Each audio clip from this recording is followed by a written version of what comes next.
Jihad istri terhadap suami itu bukan diambilnya pisau, jihad. Itu bukan jihad, jahat itu.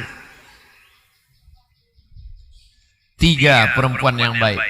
Sifatnya 3, bukan perempuan itu 3. Sifatnya 3. Yang pertama, idza nazarta ilaiha sarratka, kalau kau pandang hatimu senang. Oh, itulah dia Pak Ustaz. Asal ku tengok dia senang hatiku. Siapa dia? Ini kawanku. Ini tak betul. Ini tak betul. Makanya ibu bersoleklah untuk laki ibu. Jangan bersolek untuk laki orang. Banyak sekarang perempuan bersolek untuk laki orang. Untuk laki dia macam hantu. Kalau sudah mau pergi undangan keluar rumah, oh dempul 3 inci. Pas pula masangnya mati lampu, kiri hijau kanan biru. Balik ke rumah laki mengamuk, saya peninju kau tadi. Padahal salah pakai makeup. Nah, oleh sebab itu ciri yang pertama, inna nazarta ilaiha sarratka, kalau kau tengok hatimu senang. Yang kedua, idza amartaha ata'atka, kalau kau suruh dia patuh. Adinda, pakailah jilbab panjang. Alah, abang baru 2 kali 3 ngaji udah mau nyuruh-nyuruh aku. Dulu aku setan, abang iblis. Patuh aja. Adinda, janganlah keluar rumah pakai baju you can see. Kamu kan bisa sih menengok, kau bisa menengok ke teriak bini saya. Janganlah kau pakai ke rumah pakai. Nah, itu kan kain rok belum selesai dijahit, kenapa kau ambil? Rok panjang, resleting belum berpasang.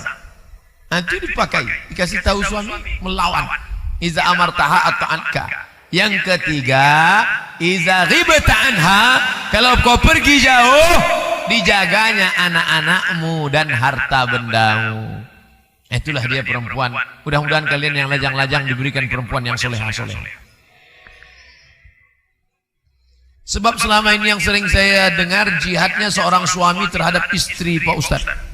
Karena kebetulan yang ceramah laki-laki. Coba kalau yang diundang ceramah perempuan, pasti dia bercerita bagaimana jihad seorang perempuan. Perempuan yang berkata, enak jadi laki-laki ya, laki-laki baca Quran, laki-laki itikaf di masjid, laki-laki ceramah. Kami Pak Ustadz, perempuan yang hamil, meninggal, mati syahid. Hamil perempuan, melahirkan, meninggal, mati syahid. Makanya suami tak nangis waktu dia mati. Bapak kenapa tak nangis? Tak sedih saya Pak Ustadz, dia sudah mati syahid. Saya ganti dengan yang syahid berikutnya Pak Ustadz.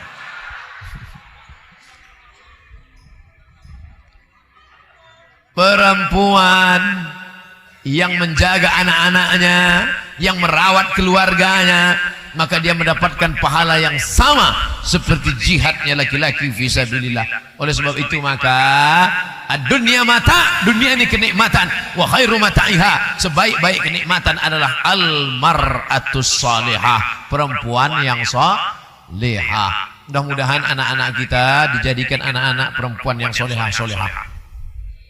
An-nisa imadul bilad, bukan hadis Nabi, kata-kata hikmah. Tiang ini kokoh, gara-gara tiang yang kokoh inilah maka tenda ini menarik, maka pentas ini bisa berdiri tegak. Kenapa? Ada tiang yang kokoh. Negeri ini kokoh, kenapa? Karena ada perempuan. Bapak Kapolres, Bapak Bupati atau yang mewakili, Bapak Dandim, Bapak Lembaga Adat Melayu, alim ulama yang ada di atas ini, semua yang ada di atas ini lahir dari rahim perempuan. Betul? Ada yang dilahirkan bencong. Laki-laki hebat, laki-laki perkasa, laki-laki jadi gubernur, laki-laki jadi presiden. Gubernur, presiden, bupati, wali kota, semuanya dilahirkan perempuan. Semua maknya perempuan. Kira-kira mana yang lebih hebat, laki-laki apa perempuan? Tengok, mengaku mereka. Tapi perempuan-perempuan ini bisa mengandung karena ada laki-laki. Tidak Pak Ustaz, buktinya Maryam bisa mengandung tak ada laki-laki. Kalau suami lebih mementingkan orang tuanya daripada kebutuhan rumah tangganya, sedangkan penghasilannya tak cukup untuk memenuhi kebutuhannya, apa yang harus dilakukan? Ini pasti yang ngirim ini istrinya. Jadi sebetulnya masyarakat ini banyak juga ke saya itu dia bukan bertanya, mau menyindir lakinya. Dan saya paham itu. Jadi begini bapak-bapak, bahwa bapak punya skala prioritas. Ada wajib, ada sunat muakkad, ada sunat, ada mubah, ada makruh, ada haram. Yang dibolak-balik. Jadi yang paling tinggi kewajibannya itu adalah memberi nafkah.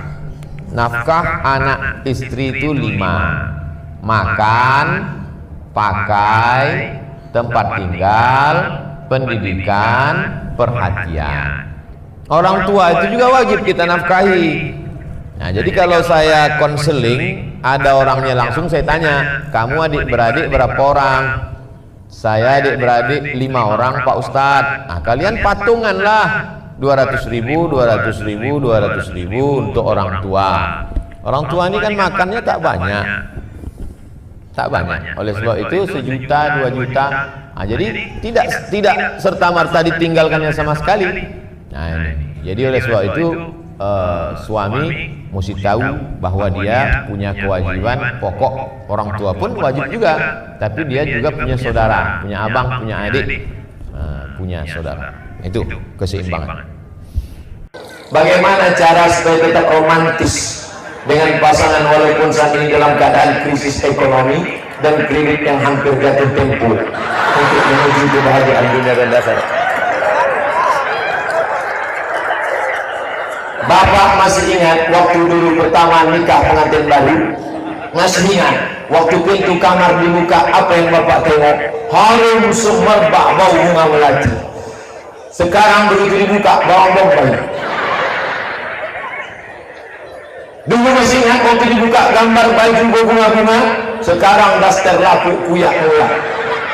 Oleh sebab itu maka suasana, mungkin duitnya tak banyak, tapi suasana, ibu sejukkan hati, bapak tenangkan hati. Dari pagi sampai sore es krim tak laku karena hujan tak berhenti. Apa kata ibu? Tenang bang, walaupun tak ada yang bisa kita makan bersama es krim ini. Aku rela hidup bersamamu bang, walaupun tidur beralas koran, makan sehari sekali, tapi jangan lama-lama. Terus di jalan Allah. Litaskuru ilaiha, bapak menikah dengan dia untuk menenangkan hati dan jiwa. Di jalan kena tilang, di kantor ditekan atasan, di rumahlah bapak menemukan ketenangan. Kalau di rumah bapak tak tenang juga, akhirnya bapak pergi ke karaoke, lagu dangdut tak tenang, lagu rock tak tenang, lagu metal tak juga tenang. Akhirnya bapak makan pil anjing gila, baru tak tenang sedikit. Lama-lama sakau mati. Saya bertanya, apa benar ada hadis menyatakan bahwa seorang istri yang ridho suaminya nikah lagi merupakan jalan pintas menuju surga?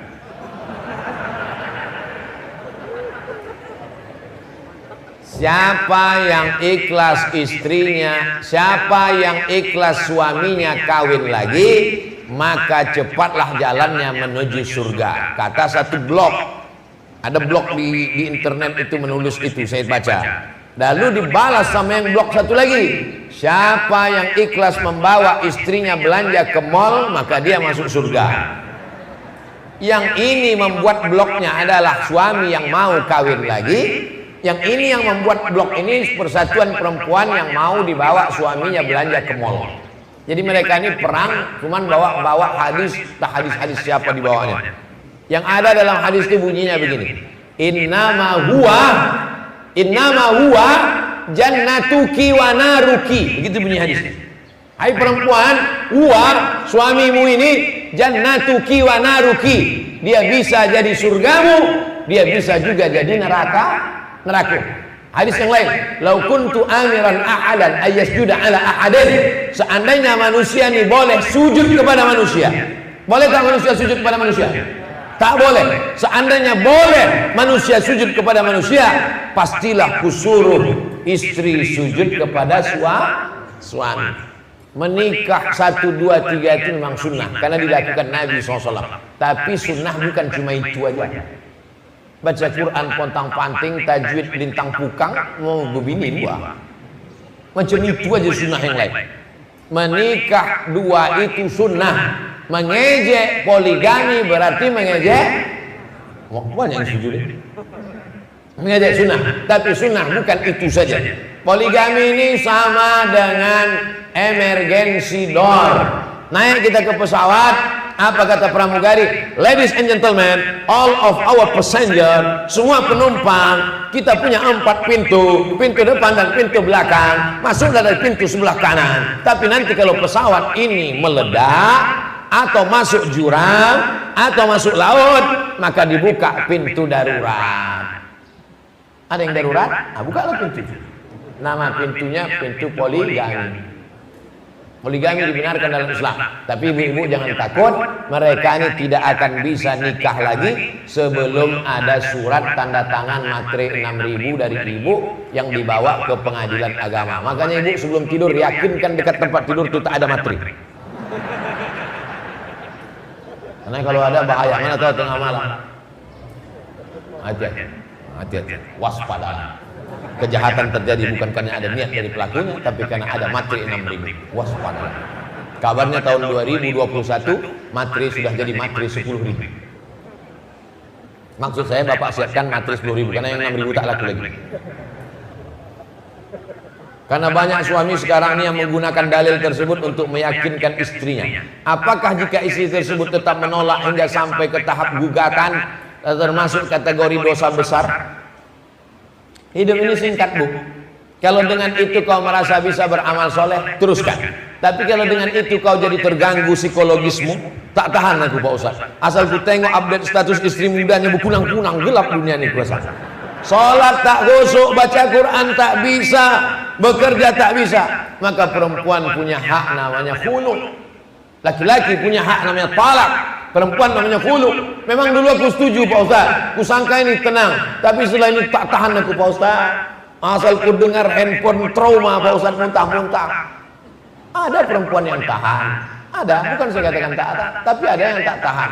Mudah-mudahan ibu-ibu ini semuanya yang tahan termasuk insyaallah. Amin. Takut.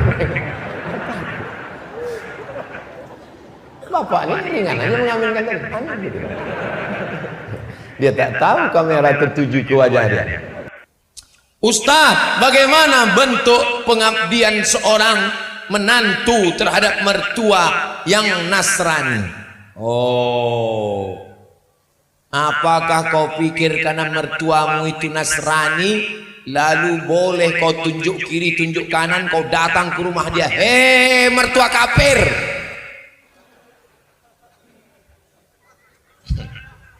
Datang seorang perempuan bernama Asma, ya Rasulullah, ya ummi matat, emakku mati, afa atasaddaqu anha, ummi qadimat, emakku datang, wa hiya raghibatun, dia ingin betul ketemu dengan aku tapi agamanya beda, dia tidak Islam. Afa asiluha, apakah aku boleh bersilaturahim dengan dia? Siliha, sambung silaturahim dengan dia. Afa utiha, boleh aku beri hadiah dia? Itiha, beri dia hadiah. Mertuamu yang non muslim ini kau beri dia hadiah, kasih dia jilbab. Apa ini Indo? Jilbab. Untuk apa? Menutup rambut. Kenapa rambut mesti ditutup? Karena banyak laki-laki gatal yang melihat rambut itu berdiri pula rambut dia. Akhirnya dia melihat akhlak yang baik. Dulu aku sangka kalau anakku ini menikah dengan si Islam ini, nanti anakku ini akan hilang. Ternyata setelah anakku menikah dengan si Islam ini, ternyata anakku tidak hilang dan aku mendapatkan anak yang lebih sayang pula daripada anakku. Maka saksikanlah nak, agama apa yang mengajarkan engkau baik seperti ini? Saksikanlah, asyhadu alla ilaha illallah wa asyhadu anna Muhammadar Rasulullah. Dia bersyahadat bukan karena ceramah Ustaz Somad, tapi karena akhlakul karimahmu yang terpuji. Jadi bukan kau pulang dari sini kau bawa golok, syahadat Pak, pancung balon. Orang masuk Islam melihat wajah Nabi Muhammad SAW. Orang Yahudi menyiramkan duri kotoran onta. Setiap Nabi mau pergi, duri kotoran onta. Akhirnya suatu hari Nabi lewat, loh kok enggak ada? Kenapa ini? Biasanya ada, berarti cuti hari ini. Ditanya, kemana dia yang selalu menyiramkan? Sakit dia, orang Yahudi. Dijenguk Nabi SAW. Kanjeng Nabi menjenguk. Apa kata dia? Saksikanlah wahai Muhammad sallallahu alaihi wasallam. Waktu aku sehat, kawanku wakeh tenan. Tapi ketika aku sakit, engkau yang datang. Saksikanlah Muhammad. Asyhadu an la ilaha illallah wa asyhadu anna Muhammadan Rasulullah. Tapi kalau ritual ibadah kau jangan ikut. Kalau muamalah, oke. Tapi kalau diajaknya ibadah, wala ana abidum ma'abattum wala antum abiduna ma'abud lakum dinukum. Jelas, batasannya jelas. Jangan nanti gara-gara saya bilang, silakan kau ikut pula sama dia ibadah. Habis itu kau ikut pula Natal makan sama dia. Kenapa kau makan sama dia? Enggak, Ustaz, kuahnya aja sedikit. Oh, enggak bisa. Syarat dan ketentuan Bagaimana hukumnya kalau istri sholat 5 waktu di masjid tanpa didampingi suami? Karena suami ke masjid hanya subuh saja semangatnya. Benarkah sebaik-baik istri perempuan sholat di rumah saja? Perempuan lebih baik sholat di dalam pekarangan, lebih baik sholat di dalam rumah, lebih baik sholat dalam kamar, lebih baik sholat dalam tempat yang sempit. Hadis ini yang dijadikan dalil setengah orang sholat perempuan di rumah. Lalu yang sholat ke masjid itu mana dalilnya? Kata Nabi, sebaik-baik sop laki-laki di depan, sebaik-baik sop perempuan di. Itu menunjukkan perempuan ada apa tak ada? Ada. Makanya di Masjid Nabawi ada babun nisa, pintu perempuan. Perempuan tetap boleh sholat di masjid, tapi dengan syarat dan ketentuan berlaku. Jilbabnya panjang. Jangan ke masjid pakai celana legging, banyak atu-atu masuk parit. Apalagi di sini paritnya dalam. Kalau sudah masuk masjid, zikir, baca Quran. Pengalaman saya beberapa kali masuk masjid, dari samping kain itu terdengar ketawa. Kalau begitu elok balik. Jadi laki cuma subuh tadi. Zuhur asar dia tak ke masjid. Mudah-mudahan suami ibu-ibu istiqomah sholat di masjid. Sholat laki-laki di masjid, laki-laki sholat di masjid, laki-laki soleh. Laki-laki yang sholat di rumah, laki-laki soleh. Apakah anak yang belum balik memutus sok? Sudah dijawab tadi. Apakah berdosa melawan suami yang sholatnya bolong-bolong? Suami yang tak sholat bukan dilawan. Jadi jangan suami tak sholat lalu melegitimasi perbuatan melawan. Ini tak betul. Suami yang tak sholat mengadu ke wali. Walimu ada 6. Ayah, atuk, pakcik, abang ayah, adik ayah, abang adik. Panggil mereka 6, wali-waliku. Itu lakiku tak sembahyang. Dibawa dia panggil di sidang. Mau dibawa kemana hubungan ini? Anak kemanyakan kami udah tidur sama berlitan nih. Bukan bini itu menyuruh laki sholat. Posisi perempuan lemah. Mana bisa dia menyuruh lakinya sholat? Itulah guna wali itu. Wali dipanggil. Rupanya wali itu pun tak sembahyang juga. Ini yang jadi masalah. Adapun ibu tak boleh melawan suami. Namanya nusyuz. Walaupun suami tidak sembahyang, tak sembahyangnya dia harus diluruskan, harus dibetulkan. Bukan tak sembahyang dia lalu dilawan dengan melawan. Itu tak benar. Itu namanya menghalalkan yang haram. Saya mau nanya nih Ustaz, suami saya termasuk orang yang pelit. Jadi pernah saya ambil duitnya 20.000 beli gas. Apakah saya berdosa? Mama Dede bilang boleh. Apakah sama dengan jawaban Ustaz Somad?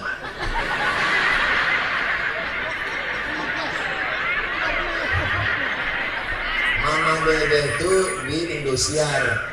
Saya kan mazhabnya TV One. Jadi ceritanya gini, ada seorang laki-laki namanya Abu Sufyan. Nama bininya Hindun. Waktu Nabi sedang duduk di atas bukit sofa, datanglah Hindun tadi, menutup wajahnya. Apa kata dia? Inna Abu Sufyan rajulun syahih. Lakiku itu pelit ya Rasulullah. Boleh tak ku ambil duitnya untuk makan anak-anakku? Kata Nabi, ambillah bil ma'ruf. Kalau memang kurang dari yang standar, maka kau ambil bil ma'ruf. Nah, standar Pekanbaru ini berapa? standar umum lah, jangan orang yang terlampau kaya, jangan terlampau susah. Kalau standar Pekanbaru 3 juta, suamimu memberi 1 juta, boleh kau ambil 2 juta.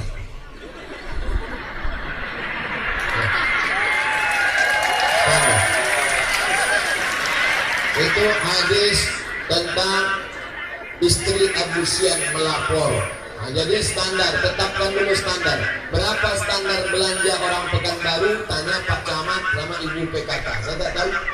Kalau kurang daripada itu boleh kau ambil. Karena laki-laki ini kewajibannya ada 5 yang menjadi hak perempuan.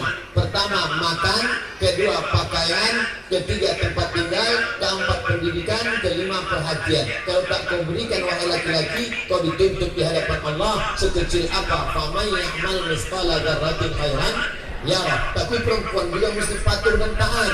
Lau kuntu amiran ahadan, seandainya boleh laki-laki, seandainya boleh manusia sujud pada manusia, kusuruh perempuan sujud kepada laki-laki. Maka wajib patuh, tapi laki-laki yang soleh, bukan sopan.